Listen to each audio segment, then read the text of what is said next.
Amén. Amén, hermanito. Bueno, empiezo. Amén. Estudio vida de Génesis, mensaje 26, sí. La manera de escapar de la consecuencia final de la caída del hombre. En este mensaje llegamos a Génesis 5. Muchos de los que leen la Biblia consideran que este capítulo es muy árido y lo pasan de largo en su lectura, cuando mucho quizás hayan prestado atención únicamente a los últimos 12 versículos. No obstante, debemos reconocer que Génesis 5 constituye una porción muy importante de la palabra santa. A pesar de que dicho capítulo menciona muchos nombres y edades, no es un relato histórico. La Biblia en su totalidad es un libro de vida, y este capítulo, con todos sus nombres y cantidades de años, nos muestra el camino de la vida. Amén.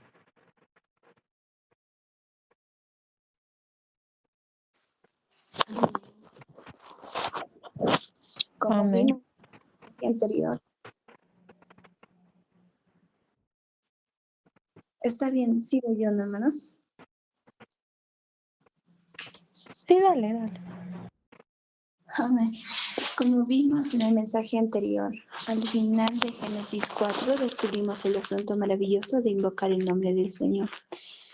Génesis 5 habla de caminar con Dios. Invocar al Señor es una cosa y caminar con Dios es otra cosa.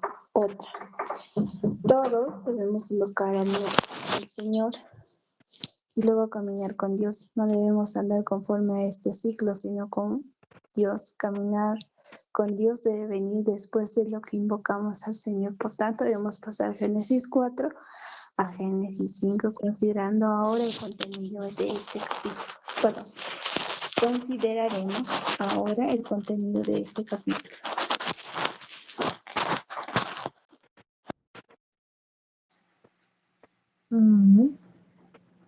La consecuencia final de la caída del hombre, la manera de escapar de ello. La genealogía de los salvos. En primer lugar, Génesis 5 nos revela el origen del hombre. ¿Cuál fue el origen del hombre? Encontramos la respuesta en los primeros 2 versículos de este capítulo, que son muy importantes y maravillosos. Este es el libro de las generaciones de Adán. El día en que creó Dios al hombre a semejanza de Dios lo hizo, varón y hembra los creó, y los bendijo y llamó el nombre de ellos Adán, el día en que fueron creados. Según estos versículos, el origen del hombre no era Dios solamente.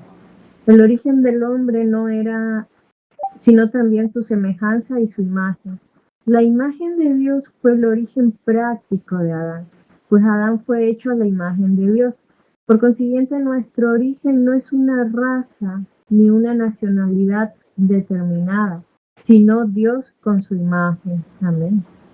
Todos nosotros fuimos creados por Dios a su imagen. No importa que seamos hombres o mujeres, porque tanto el hombre como la mujer, tanto el marido como la esposa fueron llamados Adán.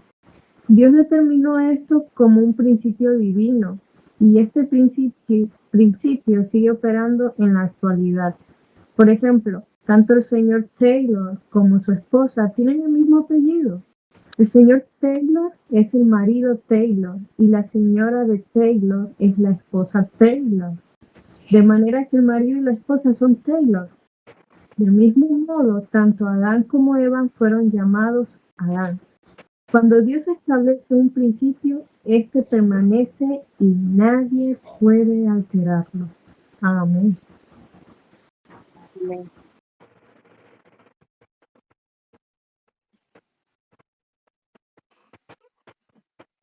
¿Sigo, hermanos? ¿O quién más va a leer?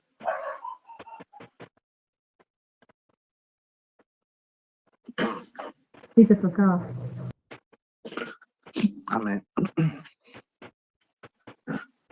Sí, dice, el capítulo 5 de Génesis es maravilloso. Nunca leí nada parecido en ningún otro libro.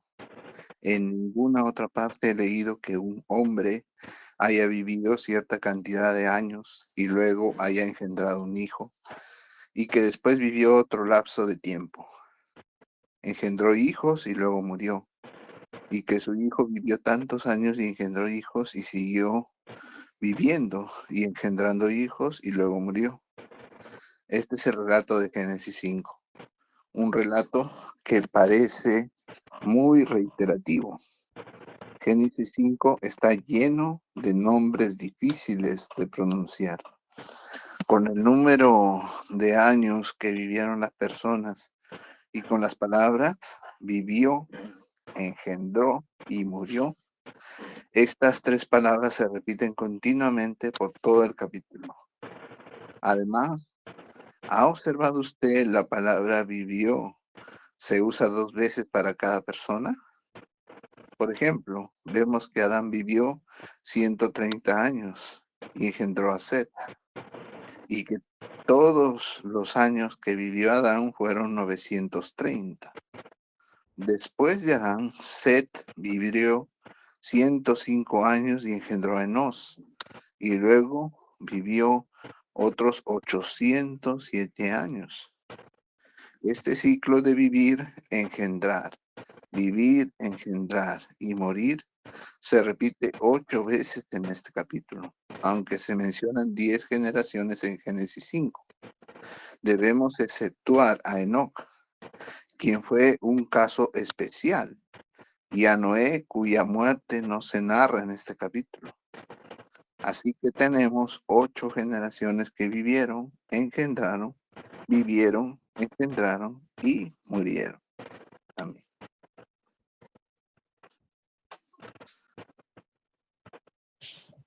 Amén. Amén. Existe una gran diferencia entre el relato de Génesis 4 y el de Génesis 5. El capítulo 4 nos dice que ciertas personas vivieron, pero no nos dice por cuántos años. En cierto sentido, las personas nombradas en Génesis 4 no tenían ninguna existencia a los ojos de Dios. Sus vidas eran vanidad, pero sí se nos habla de muchas cosas que ellos inventaron. La religión, la planeación y construcción de ciudades, la agricultura, la música y las armas. Aquel capítulo también habla de las maldades que cometía la gente. Es extraño que Génesis 5 no nos diga nada de las acciones y las actividades de la gente. Aquellos hombres vivieron mucho tiempo, en la mayoría de los casos más de 900 años. ¿Qué hacían? Aunque dedique mucho tiempo a estudiar ese capítulo, todo lo que podía aprender era que la gente vivía, engendraba y moría. Aparte de eso, no revela nada acerca de la manera en que vivían. Todo lo que hacían era vivir y engendrar. Amén. Vengo yo, ¿verdad, hermano? Sí, hermano. Amén. El hombre fue creado no solamente por Dios y a la imagen de Dios, sino también para Dios. Por consiguiente, Dios ordenó que el hombre debía multiplicarse. El propósito eterno de Dios jamás podría cumplirse sin la multiplicación del hombre. Si usted le hubiera preguntado a Adán lo que estaba haciendo, él probablemente habría contestado, hermano, estoy viviendo para el propósito de Dios. Estoy engendrando hijos para que se cumpla el propósito de Dios. Dios no necesita mi trabajo, Él necesita que yo engendre. ¿Qué es engendrar? Usando la terminología del Nuevo Testamento, podemos llamarlo llevar fruto. Engendrar significa llevar fruto. Por consiguiente, Adán llevaba fruto para que se cumpliera el propósito de Dios. Él fue muy fructífero. Ya mencioné que la palabra vivió se usa 2 veces con cada persona. Ahora quisiera hacer notar que la palabra engendró es usada 3 veces en cada persona. Por ejemplo, Adán vivió 130 años y engendró a Set. Después de engendrar a Set, él vivió 800 años más y engendró hijos e hijas. Esto indica que las personas que figuran en Génesis 5 solo vivían y engendraban. Amén.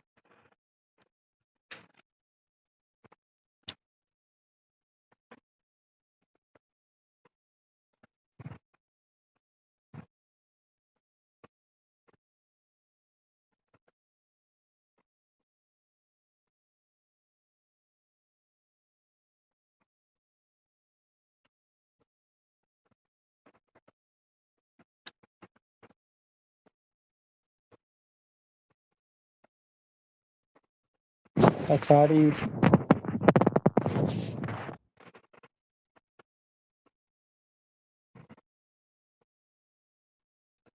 Señor Jesús, la hermana Pachari. Oh, no, me perdí.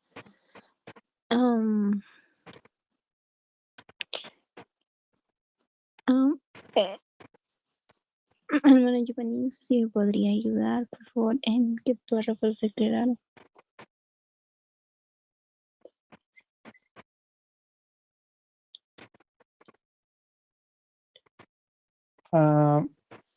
Donde dice el hombre. Amén. El hombre fue creado no solamente por Dios y a la imagen de Dios, sino también para Dios. Por consiguiente, Dios ordenó que el hombre debía multiplicarse. El propósito eterno de Dios jamás podría cumplirse sin la multiplicación del hombre. Si usted le hubiera preguntado a Adán lo que estaba haciendo, él probablemente habría contestado: hermano, estoy viviendo para el propósito de Dios. Estoy engendrando hijos para que se cumpla el propósito de Dios. Dios no necesita mi trabajo, Él necesita que yo engendre, que es engendrar usando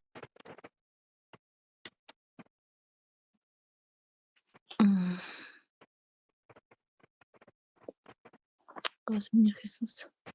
Usando la terminología del Nuevo Testamento podemos llamarlo llevar frutos. Engendrar significa llevar frutos. Por consiguiente, Adán llevaba fruto para que se cumpliera el propósito de Dios. Él fue muy fructífero. Ya mencioné que la palabra vivió se usa 2 veces en cada persona, con cada persona. Ahora quisiera hacer notar que la palabra engendrar se usa 3 veces en cada persona.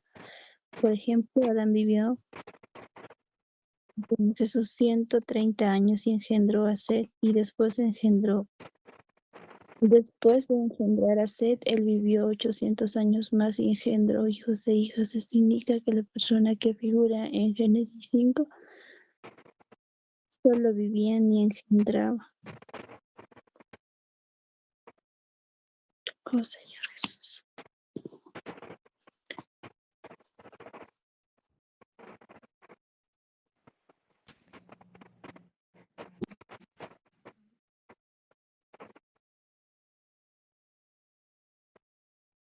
Estamos haciendo lo mismo ahora. No diga que usted es maestro o carpintero, debe decir: vivo en la presencia de Dios y engendro, llevando así fruto para cumplir el propósito de Dios.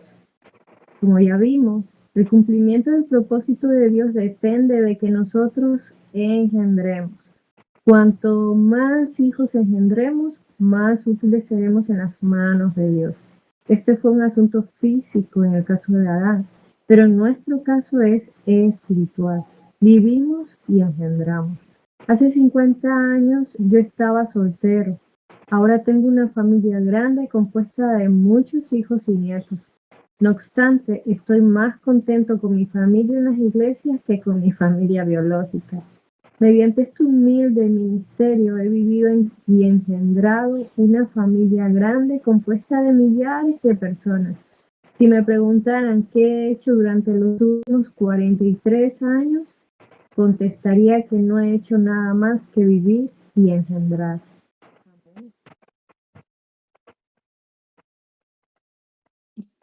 Amén.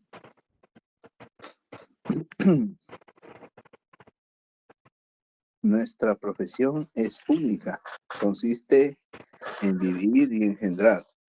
Cuando decimos eso, la gente mundana no puede entender a qué nos referimos. Sin embargo, es algo muy real. Las cosas mencionadas en Génesis 4 son vanidad, pero no encontramos ninguna vanidad en Génesis 5. Si usted lee Génesis 5 junto con Lucas 3, verá que la genealogía de Génesis 5 produjo finalmente al Señor Jesús. Esta genealogía comenzó con Dios y terminó en Cristo. La vida y el engendramiento produjeron a Jesús. Cuando juntamos Génesis 5 y Lucas 3, vemos que ninguno de los santos queridos de Génesis 5 vivía en la vanidad. Ellos vivían y engendraban con un importante propósito: producir a Cristo.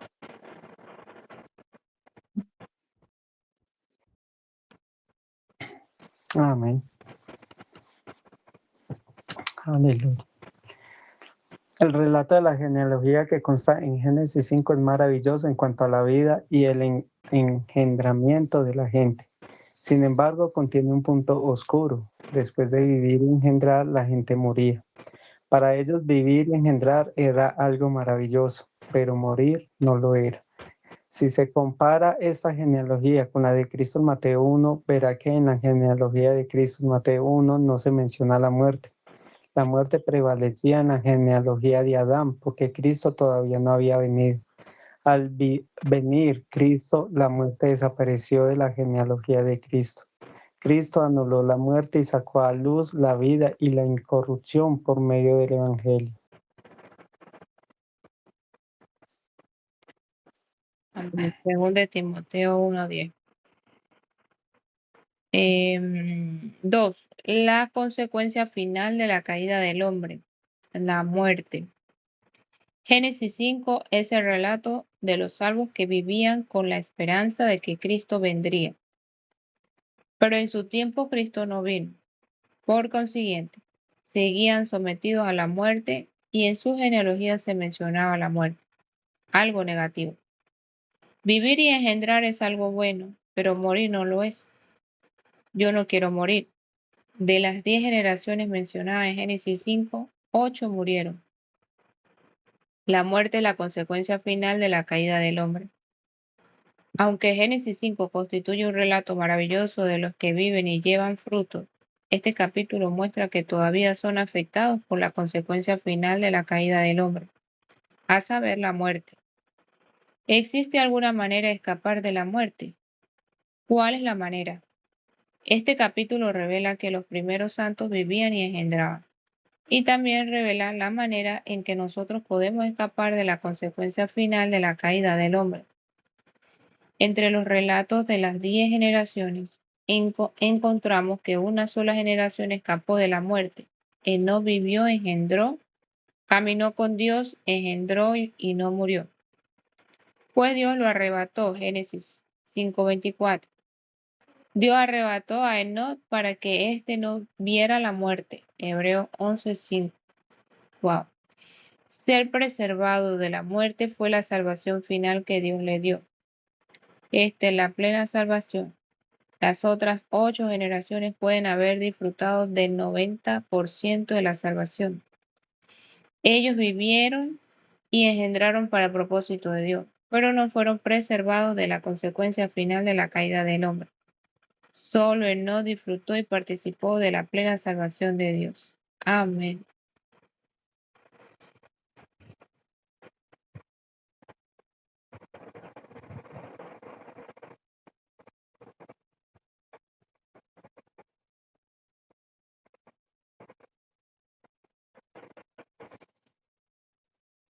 Hermana Pachari.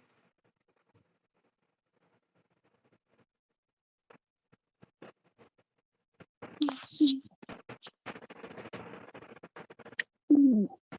Ahora vivimos y engendramos. ¿Pero qué sabemos de la muerte? La muerte tiene una doble aplicación. La muerte obra y mata continuamente y carne sobre nosotros a diario. En el plano físico, mental y espiritual nos encontramos bajo el aniquilamiento de la muerte. Esa es la aplicación de la muerte. La segunda aplicación de la muerte la vemos en el hecho de que si el Señor demora su regreso, todos moriremos físicamente. No habrá una tercera aplicación de la muerte a nosotros porque no tendremos parte en la segunda muerte. No obstante, ahora estamos bajo la muerte en dos sentidos. La mente La muerte nos perjudica continuamente y lleva a cabo una obra aniquiladora dentro de nosotros y sobre nosotros. Y el poder de la muerte puede llevar nuestro cuerpo mortal a la esfera física. Amén.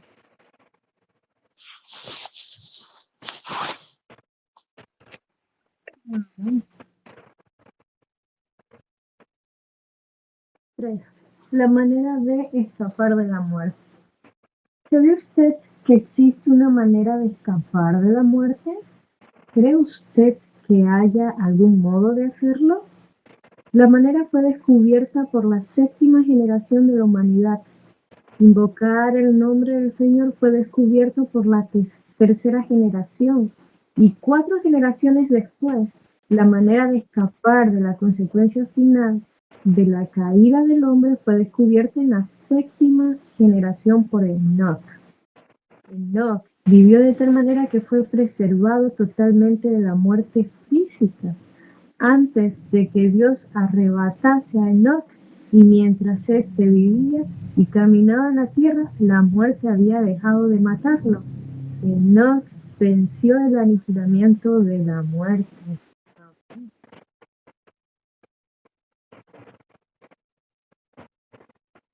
Amén. Amén. Oh, Señor.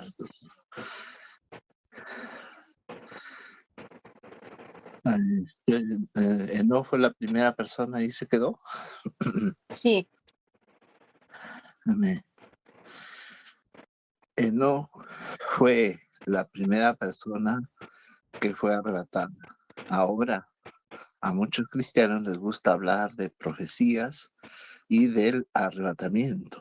Muchos dicen que el Señor Jesús regresará pronto y que todos serán llevados a los aires. En cierto sentido, esto corresponde a la profecía bíblica de 1 Tesalonicenses 4, 16 y 17. Pero en otro sentido, me temo que la mayoría de los cristianos aplican esa profecía conforme a su comprensión humana. Si usted lee la Biblia detenidamente, con la luz divina, verá que el arrebatamiento revelado no corresponde a lo que imaginan muchos cristianos. En la Biblia, la primera mención de un asunto establece el principio de dicho asunto. Así, el caso de Enoc, el primero que fue arrebatado, establece el principio del arrebatamiento.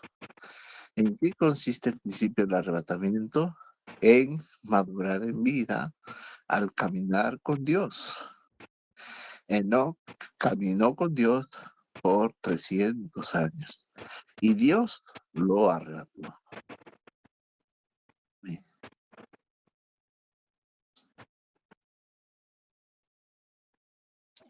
Amén. Amén. Caminar con Dios. ¿Espera usted ser arrebatado? Amén. Si es así, debe caminar con Dios.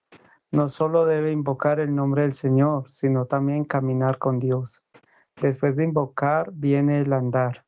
Caminar con Dios no es pasar por encima de Dios, ni es ser arrogantes, ni es obrar según nuestros conceptos y deseos, ni es actuar sin Dios. Caminar con Dios consiste en tomarlo a Él como nuestro centro y nuestro todo, en obrar conforme a su revelación y dirección, y en hacerlo todo con Él. No consiste solamente en vivir para Dios y hacer obras para Él, sino en vivir y actuar conforme a Dios y con Él. Enoc anduvo con Dios de esa manera, viviendo y obrando conforme a Dios y con Él, y no según su propio deseo o concepto, ni según la corriente de la era en la cual vivía. Amén.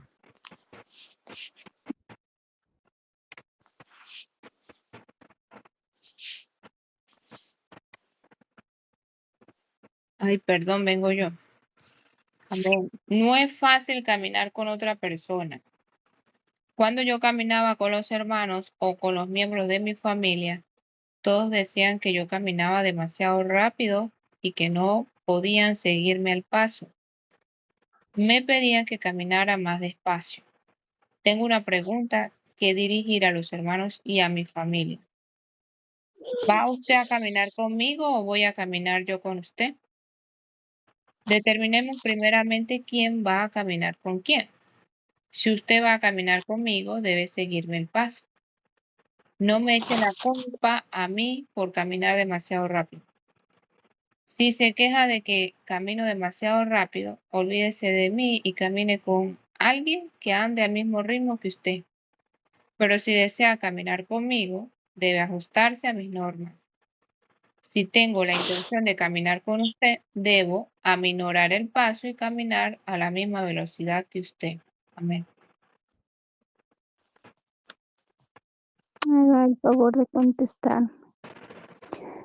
¿Camina Dios con usted o camina usted con Dios? ¿Caminaba Dios con Enoc o caminaba Enoc con Dios? La Biblia no dice que Dios caminaba con Enoc, sino que Enoc caminaba con Dios. Resulta difícil encontrar un pasaje bíblico donde se muestre que Dios caminaba con la gente. Encontramos un caso en Lucas 24. En el día de la resurrección, el Señor Jesús caminó con 2 discípulos que iban a Jerusalén, a Emaús. Los discípulos no caminaron con el Señor Jesús. Fue el Señor Jesús quien caminó con ellos. Cuando el Señor camina con usted, Él indica que va usted para abajo, que desciende de Jerusalén a Emaús. No obstante, cuando camina con el Señor, sube a Jerusalén de Emaús. ¿Camina usted con el Señor o camina Él con usted? En otras palabras, ¿va usted para abajo o va para arriba? Por ejemplo, si va para abajo al cine, el Señor va allí con usted. A menudo el Señor ha caminado así hacia abajo con los santos. Muchos santos le han dicho al Señor: Señor, no puedo quedarme contigo, quiero ir a ver una película. Entonces el Señor le ha dicho: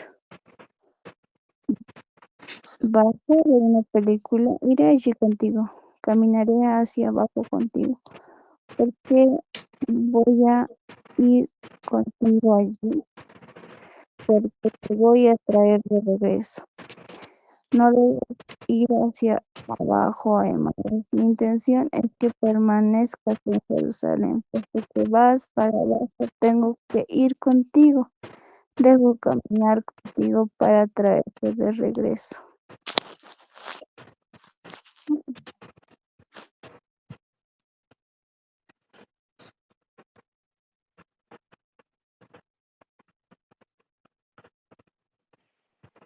Amén.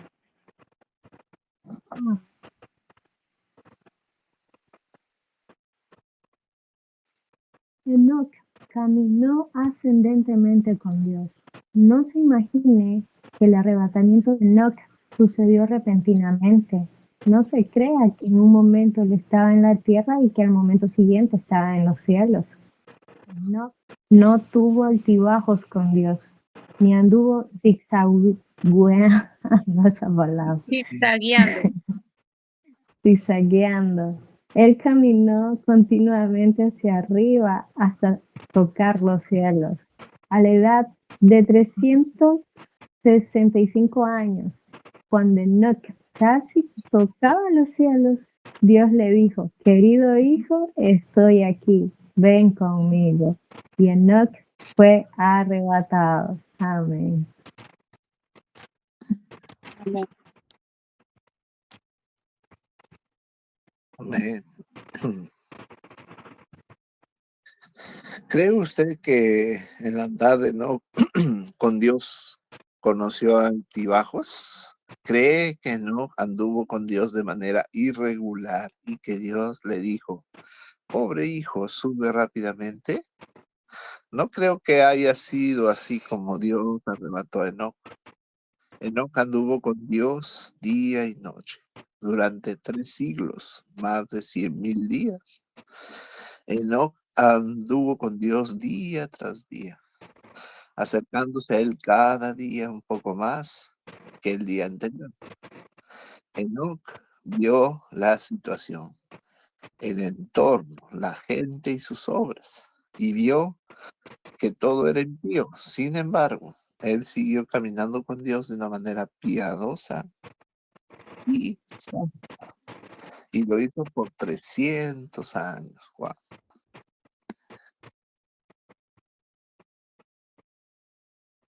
Amén.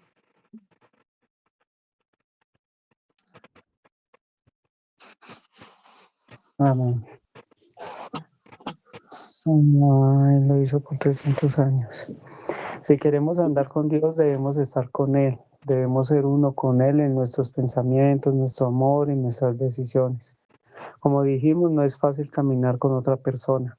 Supongamos que yo camino a su lado y tengo ideas diferentes a las suyas y le digo, hermano, lo quiero y deseo caminar con usted, pero no vaya por allí, venga por aquí.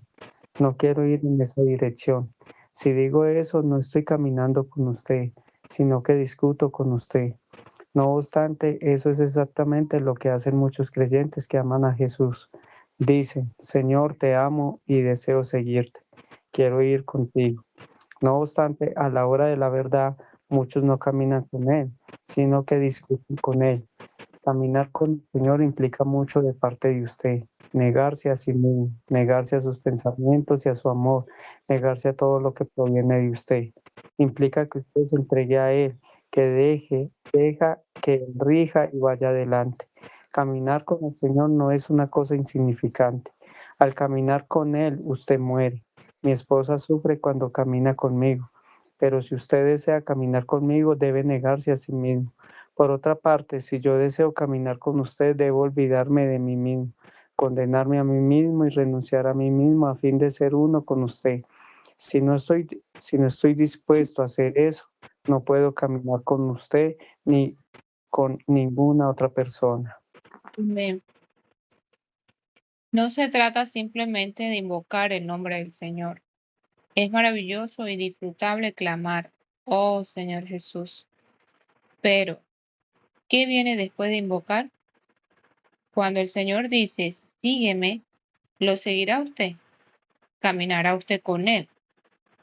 Nunca olvide que en Génesis 4 se menciona invocar y que en Génesis 5 aparece el caminar. Si el caminar no viene después de invocar, este no será muy sincero. En un mensaje posterior, veremos que después de caminar tenemos la construcción. Enos invocó, Enot caminó y Noé caminó y construyó. Debemos partir de Génesis 4 y pasar de invocar a caminar. La invocación trae la suministración, pero no mata. La invocación lo hace vivir a uno, mientras que el caminar siempre lo mata a uno, aunque también lo resucita. El caminar empieza por matarlo a uno, pero luego lo resucita para avivarlo cuando disfruta de la presencia de Dios. Uno vivirá al máximo, no de una manera natural, sino en resurrección. ¿Cuánto debemos caminar todos con Dios? Amén.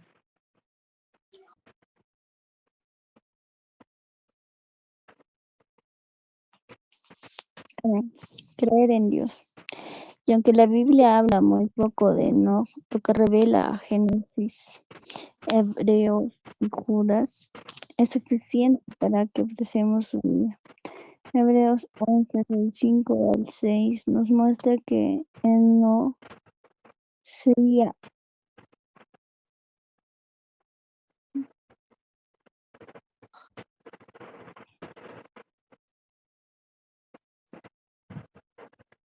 Hermana Bachare, no la escucho. perdón, a otra vuelta.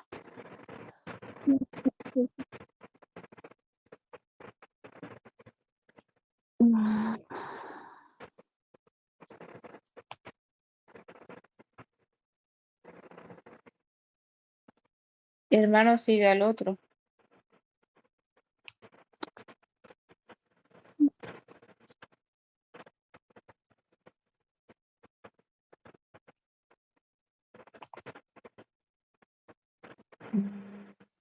Amén. Amén, amén, amén. ¿Me recuerdan la primera línea que iba a leer Fashari? Sección 3, creer en Dios. Por la Sección 3, sí. Empezando la sesión 3. Ok. Creer en Dios. Aunque la Biblia habla muy poco de Enoc, lo que revela Génesis, Hebreos y Judas es suficiente para que apreciemos su vida. Hebreos 11, 5, 6 nos muestra que Enoc creía en Dios antes de ser arrebatado por él. Esto indica que Enoc no solo caminaba con Dios, sino que también creía en él. Por la fe, Enoc fue trasladado para no ver muerte. ¿Qué significa tener fe? Según Hebreos 11, tener fe significa que creemos que Dios es. Es decir, creemos que Dios existe. Hay un solo Dios y Él es real, viviente, presente y es Dios. Todos debemos creer eso. Esperemos que ningún lector de este mensaje tenga dificultad con este asunto. Nosotros creemos que Dios existe y que Él vive hoy. Amén. Amén. Amén. Hebreos 11, 6 dice que al creer en Dios uno también cree que Él es galardonador. Él no solo existe, sino que es galardonador. ¿Por qué recompensa Dios al hombre? Porque Él anhela que el hombre viva para su propósito y lleve a cabo. No solo debemos creer que Dios existe, sino también que Él recompensa a quienes lo buscan. Dios está en este universo y ningún hombre puede verlo, pero sí debemos buscarlo. ¿Cree usted que hay un Dios, que Dios existe? Entonces, ¿qué debe hacer? Debe buscarlo. Enoc lo hizo. Él creyó que Dios existía y lo buscó con la fe de que Dios era galardonador. Debe de haber sido su fe en Dios y su búsqueda lo que le motivó a caminar con Dios. Enoc buscó a Dios y Dios fue su galardonador. Él buscó a Dios y caminó con él, y Dios lo recompensó.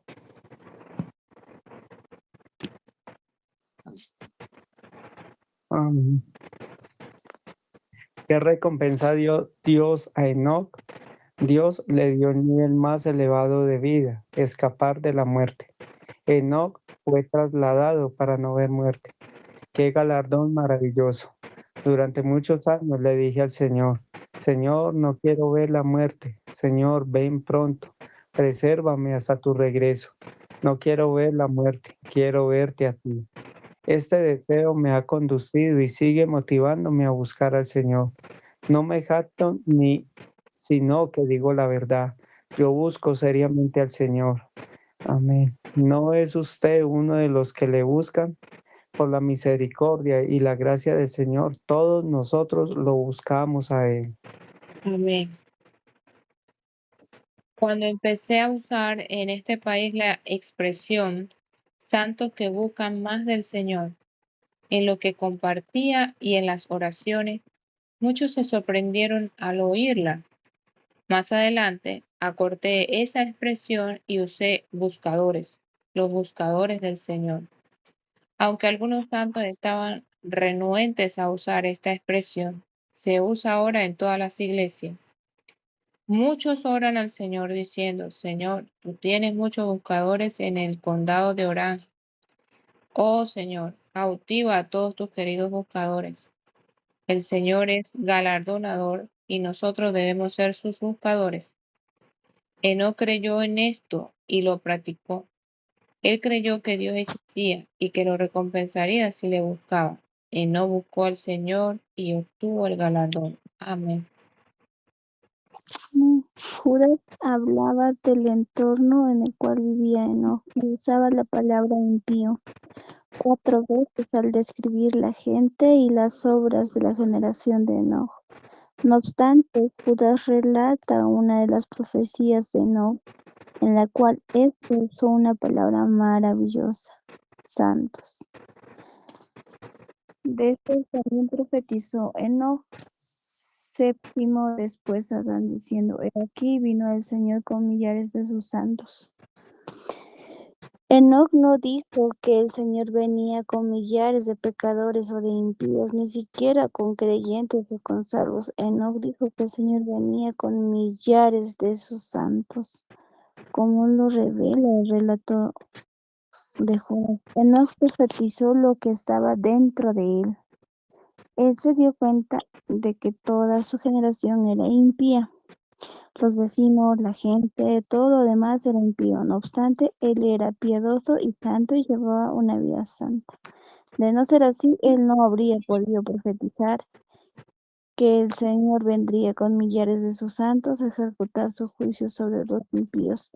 Los santos mencionados en Judas 14 presentan un gran contraste con los impíos del versículo 15. A pesar de lo impíos que era su generación, su era, la sociedad, el entorno, la gente y todo lo demás, Enoc conservaba una vida piadosa y santa. No llevó una vida santa para la gente impía en un contexto impío. Él lo hizo en fe, creyendo que Dios existía y que era galardonador. Enoc caminó con Dios en fe.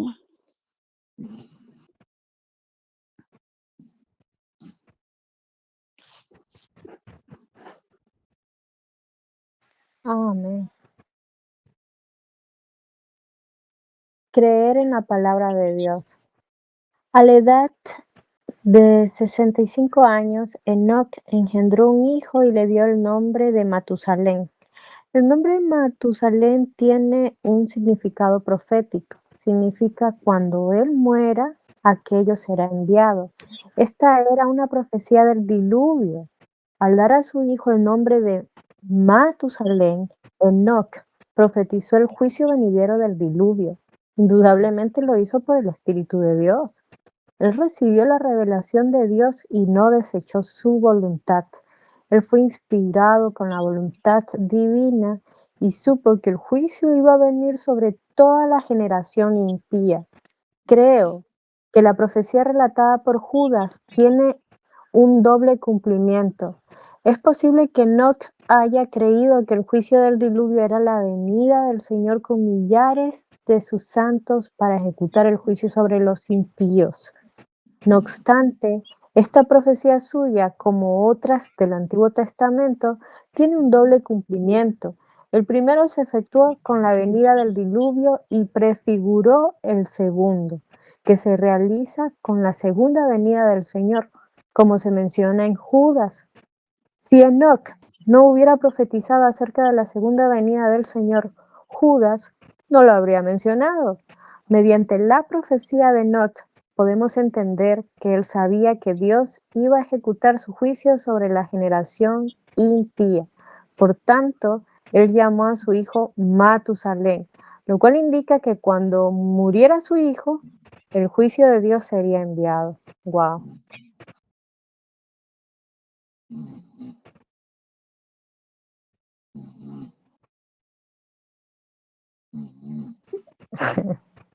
Fue arrebatado el hermano Omar.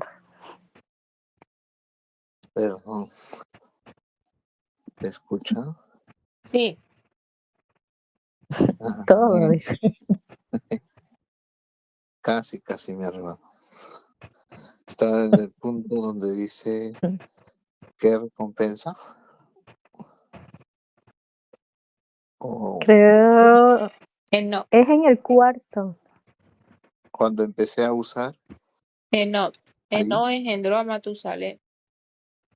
Es en el 4 de 4, el segundo párrafo. 4 de 4. Segundo párrafo. A ver, 4 de 4, segundo párrafo. Ya dice, oh Señor Jesús, dice, Enoc engendró a Matusalén a la edad de 65 años. Por consiguiente, la profecía de Enoc acerca del diluvio fue dada cuando tenía 65 años. De ahí en adelante, día y noche, Enoc esperaba el cumplimiento de esa profecía, y esa esperanza lo alentó a caminar con Dios. Aunque toda la generación y todo lo que contenía era impío, él mismo no se atrevió a caer en impiedad. Él era santo y caminó con Dios, esperando ser salvo del juicio de Dios. Enoc conservó esta esperanza durante 300 años. Sin embargo, el juicio no vino durante esa época. Había que venir 969 años después del nacimiento de Matusalén.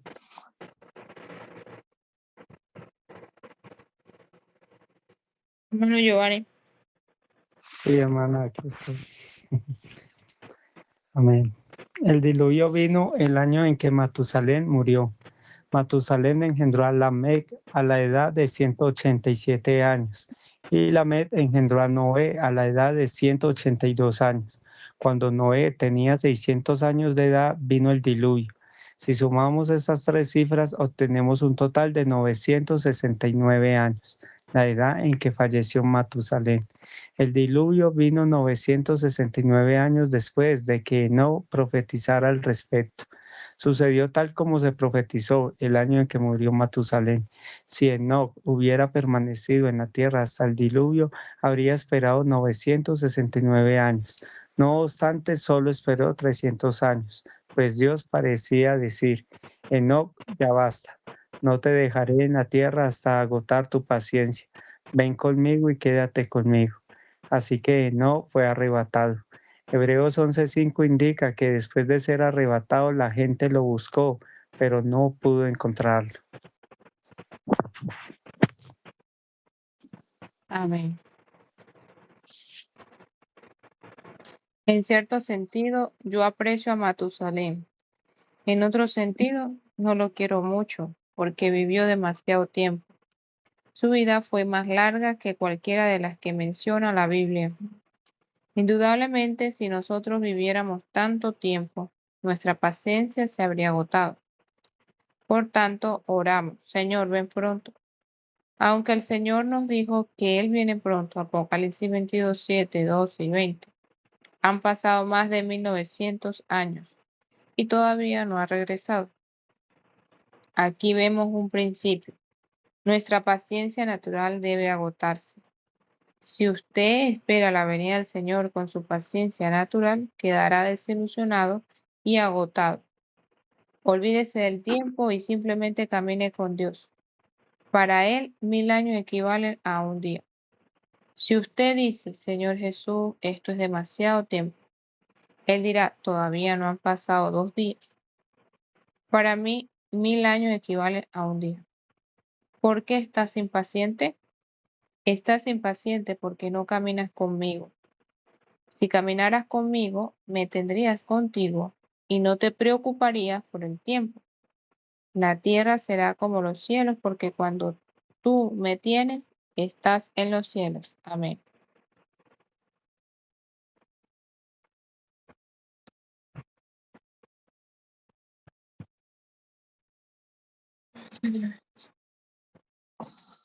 Mana Pachari.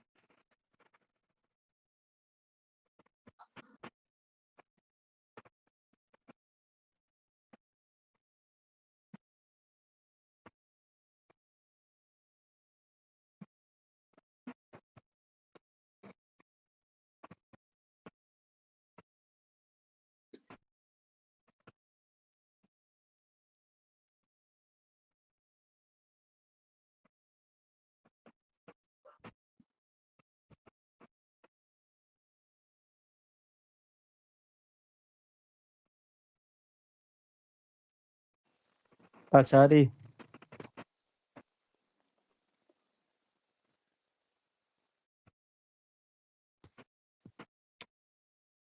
sigue, hermana Sandra, entonces mientras la hermana se conecta de nuevo. Amén. Si la hermana Cristina también está despierta, puede leer el último párrafo.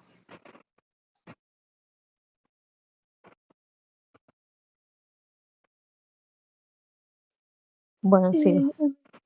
Sí, prosigue entonces. Sí, no, hermana, si lo tiene adelante. Sigue. Ok. Ya después de este es el último párrafo del capítulo, si desean leerlo, amén.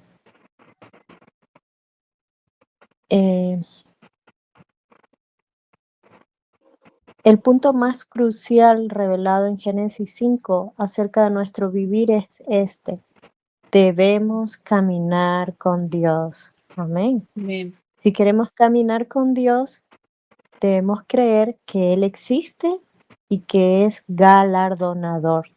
También debemos creer en su palabra. Así que debemos buscarlo, vivir conforme a su palabra, seguirle y caminar con Él por fe. Finalmente, seremos arrebatados para escapar de la muerte, que es la última consecuencia de la caída del hombre. Aleluya. Amén.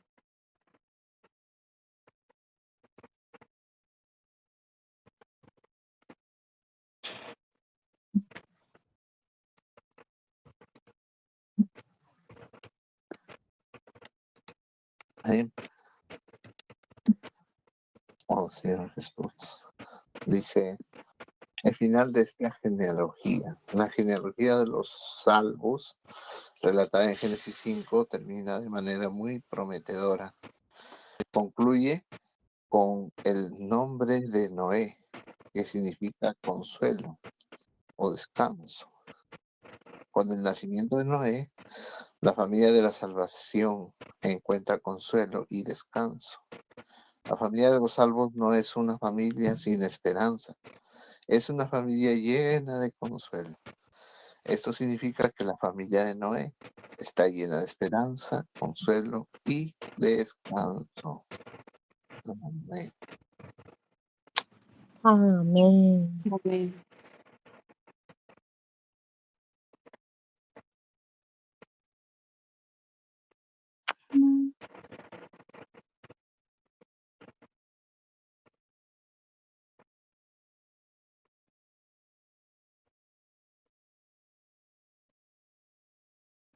Qué revelación, ¿no, hermana? Wow. Amén. Alabado sea el Señor.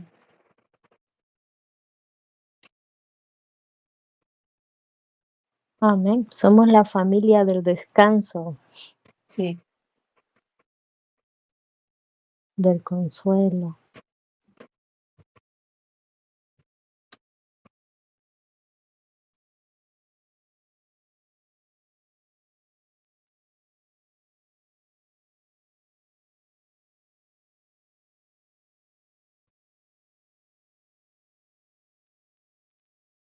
Oh, Señor Jesús. Bueno, hermana, yo creo que yo había leído este capítulo en alguna ocasión y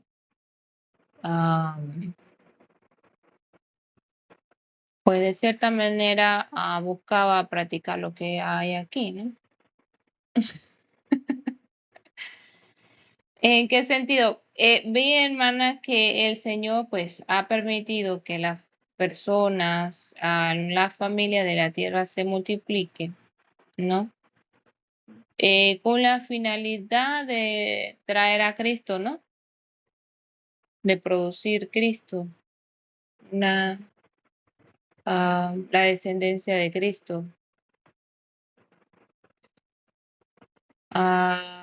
Tanto así pues que, no sé, el Señor me puso el deseo de tener mis hijitos. Yo tengo 2 hijitos, ¿verdad? Que ya saben. Y amén, espero en el Señor que sigan los caminos de Dios. Pero, ¿qué, hermano? Señor, claro, obviamente que estos frutos que el Señor desea son espirituales. Claro que yo también tenía el deseo de casarme, pero amén, hermano. Ya el Señor quemó esa etapa en mí. Entonces, hermano, pues sí, la meta de Adán era multiplicarse. Y nuestra visión en la iglesia es multiplicarnos también, ¿no? Que la vida del Señor se multiplique. Muchos hombres llegan a los caminos del Señor. Y qué maravilloso que el Señor pues le reveló esto al hermano Winnes Lee con esa genealogía bastante tediosa. Mueren, se reproducen y viven tantos años más y engendran tantos hijos más. Vemos que el Señor en todas las dispensaciones, Dios va a cumplir, dice la cita del Nuevo Testamento, con todas las dispensaciones Dios va a cumplir a la plenitud de Dios que es la iglesia, a su expresión completa, en la nueva, que se culmina en la Nueva Jerusalén, ¿no? Dios la va a obtener, Dios la va a obtener. ¿Qué más hablaba? Esto de Matusalén, pues qué interesante que Dios le hablaba en su tiempo a las personas que, bueno, a los hijos de Dios que caminaban con Dios. Dios le revelaba lo que iba a hacer. De alguna manera ellos entendían, escuchaban a Dios y que proféticamente le ponían nombre a los niños con respecto a lo que Dios iba a hacer. Pero era Dios revelándole, ¿no? También hablaba de que esto de morir era, Señor Jesús.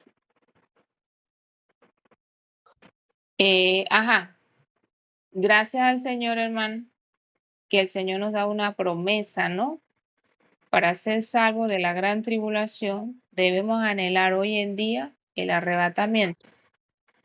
Pero aún, sí, ser salvo de la gran tribulación y aún más ser salvo de la muerte. O sea que debemos anhelar experimentar la salvación completa ahora, hermano, ¿no? En este tiempo debemos anhelar la salvación completa antes que nos sorprenda la muerte o la gran tribulación. Pero veo de todo esto, hermano, la fidelidad de Dios, ¿no? Maravilloso, hermano, porque Dios es un Dios de amor, como decía aquí, Dios galardona a todos aquellos que lo buscan. A veces parece como muy ambicioso, hermano, pero es que, no sé, Dios conoce cómo somos, ¿no? Y nos premia o nos da un incentivo para que lo busquemos, que nos va a galardonar. Entonces, pues, porque desea que lo busquemos, hay un incentivo, una recompensa. Está como el padre, la madre que le pide un favor al niño, bueno, hay un incentivo, te ganarás una chupeta, 1,000 pesos. Si lo haces, estás obediente, te ganas un regalo, sales bien, siempre hay un incentivo, pues Dios es maravilloso, también nos incentiva con un premio, un galardón.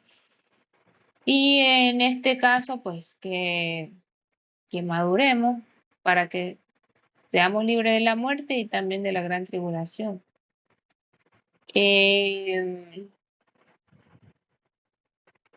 Hermana, y Dios no solamente pues nos galardona a nosotros la iglesia, sino también el pueblo de Israel, hermana o hermanos, porque dice que el pueblo de Israel, solo aquellos, como ellos no pueden ser arrebatados para ser libres de la gran mortandad que va a haber en la gran tribulación para los hijos de Dios.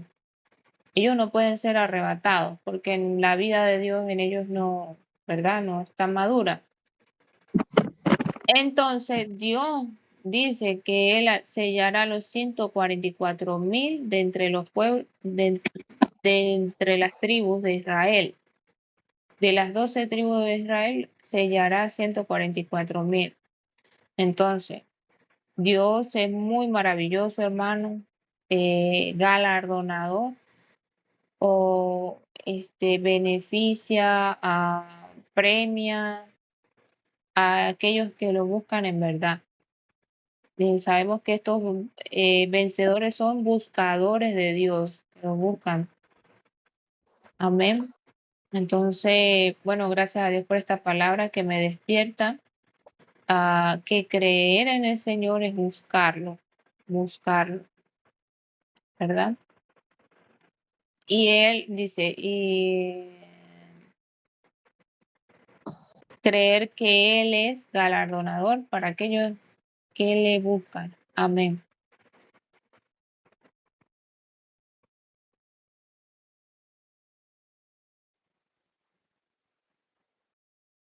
Amén.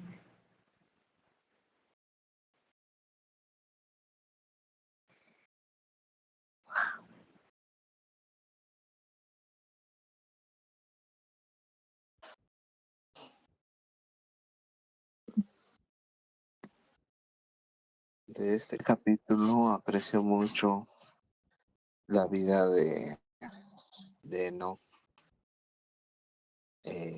Sé que fue arrebatada, no sufrió la muerte. Wow. Fue el resultado de caminar con Dios. Señor Jesús, y en verdad, Él como el buen pastor camina con nosotros. Pero Enoc hizo lo contrario. Él caminó con Dios a su mover, a su paso, ¿no? A su paso. Me tocaba mucho ese tiempo. En los tiempos que se mueve el Señor en esta tierra, pues son pasos que avanzan. Y un discípulo, pues, es aquel que sigue esos pasos. Pero no solamente meramente nos explica lo que significa la función de seguir al Señor, sino de caminar juntamente con Él. Caminar significa ya nuestra vida en práctica, ¿no? Nuestra vida de iglesia en práctica. Y es la única manera de poder caminar con Dios. Pero muchas veces, por así decirlo, entre comillas, nos retrasamos el paso. El Señor va adelante. Inclusive oramos y le decimos, Señor, tú vas delante de nosotros. Y se pone como una ironía, ¿no? Porque muchas veces yo he orado así. Y en verdad, lo que mi oración debería ser cambiada es diciendo, voy caminando contigo.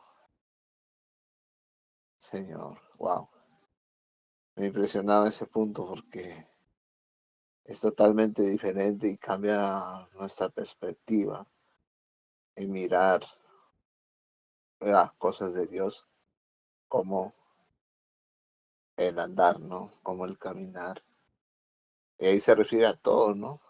No meramente el hecho de que constantemente invocamos o el hecho de que solo invocamos y ya queda ahí el asunto, ¿no? Como se mencionaba al comienzo, sino que si somos aquellos que invocan el nombre por lo que también debemos ser aquellos que caminamos con Él. Oh, Señor Jesús. En verdad que qué profundo es esto, ¿no? En esta pequeña frase, Enoc caminó con Dios, pues Amén. vemos vemos tanta profundidad, ¿no? Señor Jesús, en verdad queremos que caminemos el Señor necesita y quiere que caminemos al paso con Él.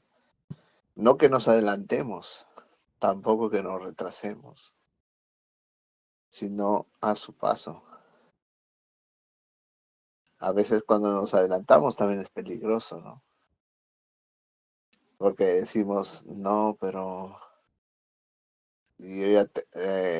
somos como la Odisea, que decía, bueno, tenía muchas cosas, pero sin embargo era desventurado, miserable.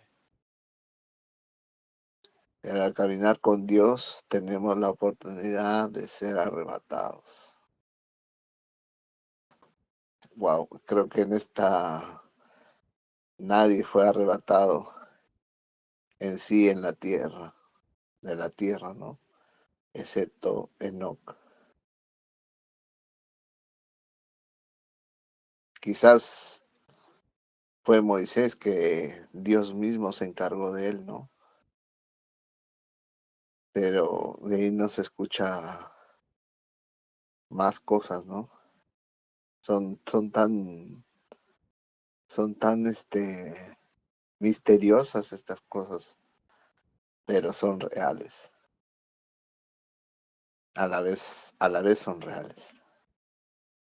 Señor Jesús, puesto que nuestro vivir consta y consiste en caminar con Dios, ya las otras cosas quedan de lado. Nuestra manera de pensar, de actuar, de proceder. Quiero caminar al ritmo, al paso del Señor. Necesito que Él me indique en ese instante qué debo hacer. ¿Cómo caminarías tú, Señor, con esto? ¿Cómo llegarías? ¿A qué paso afirmarías? ¿A qué velocidad de paso procederías? El caminar tiene mucho significado, ¿no? Es el ritmo en el que va haciendo, a veces camina despacio, a veces camina rápido. Y a ese ritmo necesitamos seguir. Oh Señor Jesús, y en verdad, estar alineados con Dios es algo tan maravilloso, ¿no? Porque Él nos muestra con esto que cuánta necesidad tenemos del Señor realmente. Es muy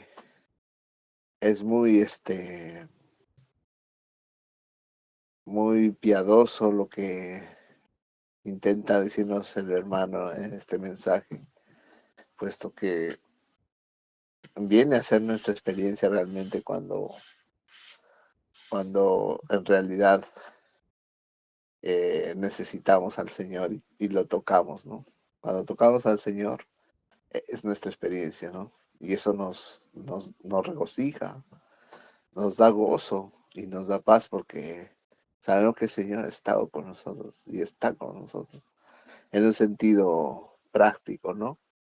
¿Y cuál es la señal? Que imite esa paz en nuestro interior. Como Él dijo, se apareció en medio de los discípulos, dijo paz a vosotros. Yo siento esa expresión del Señor cuando ocurre algo, dice paz a ti, paz a vosotros. No sé, el corazón se siente como que ya el Señor ha avanzado en un área, ¿no? En mi ser. Sea la que fuese, el Señor está ganando en cada uno de nosotros. Sea la que fuese área, el Señor está poseyendo. Y algún día seremos toda su expresión. Cuando estemos delante del Señor, pues que si caminamos con Él, aún yo creo que ya la muerte no nos va a visitar. Quizás la primera muerte física, sí, no por consecuencia del pecado, pero ya no sufrir la muerte segunda es maravilloso. Solamente Satanás, sus ángeles y aquellos mundanos que vivieron su vida por su propia cuenta, los religiosos que comieron del árbol del conocimiento, ellos pues pasarán por el gran juicio del trono blanco. Pero me encanta la profundidad que tiene este capítulo 5 de Génesis, ¿no? Que muchas veces lo hemos leído y habla de genealogías, pero lo que nos muestra aquí el hermano es algo tan profundo que realmente nos pasaría mucho tiempo para escudriñarlo lo suficiente, ¿no? Quizás lo escudriñemos un poquito, pero necesita mucho más, ¿no? Ayer soñé una pesadilla horrible. Estaba yo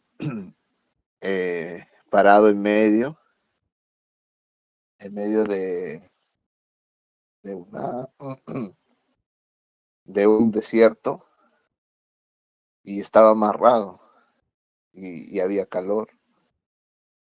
Y cuando me di cuenta, esa gente se acercaba a mí con una piedra en la mano. Y inmediatamente la adrenalina bajó a mi estómago, pero con una velocidad. Y estaban listos para empezar a tirar las piedras. Yo me sentía como Esteban ya. Y decía, oh Señor Jesús, decía en mi sueño, ¿no? Pero era una pesadilla realmente porque no me podía mover. Y la adrenalina comenzó a hacer así, pero dije, empecé a invocar, Señor Jesús.